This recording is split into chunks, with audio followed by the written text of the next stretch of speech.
తెలపడానికి ఈరోజు రావడం జరిగింది.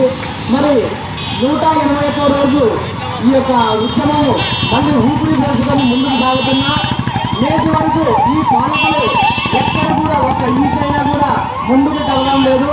ఆదోని జిల్లా ఈ యొక్క ఆదోని పట్టణం వాసుకోవడే కాదు, మిగతా నియోజకవర్గాల మరి ఆ చిరుకాల ఆశ కూడా ఇలాంటి ఉద్యమానికి ఏ ఒక్కరు కూడా ఏదో ఈ ఉద్యమము వాళ్ళ సంబంధించింది ఉద్యమంలాగా ప్రవర్తిస్తున్నారు తప్ప ఇక స్టూడెంట్స్ మన చిరు వ్యాపారాలు అలాగే ప్రతి ఒక్కరు కూడా ఈ ఉద్యమానికి రోజు ఊపిరి ఇలా బలంగా పోయాలనే ఒక ముఖ్య ఉద్దేశంతో ఈరోజు మా ఆలూరు నియోజకవర్గం నుండి పూర్తి సాంఘికం తెలుపుతూ సపోర్ట్ చేస్తూ ఈ మద్దతు తెలుపుతూ ఈ ముందుకు రావడం జరిగింది.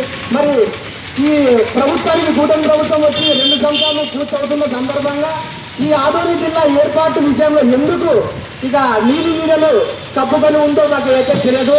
మరి ఈ యొక్క ఆదోని జిల్లా ఏర్పాటులో మరి ఇక స్థానిక ఎమ్మెల్యే లేకపోతే మాజీ ఎమ్మెల్యేలా లేకపోతే ఇతర నియోజకవర్గాల ఎమ్మెల్యేలాగా వాళ్ళ యొక్క హస్తాల మధ్య ముందుకు పోవడానికి ఎందుకు నిరాకరిస్తున్నారో మేము ఈ సభాముఖంగా అడుగుతున్నాం బహుజన సమాజ్ పార్టీ నుండి.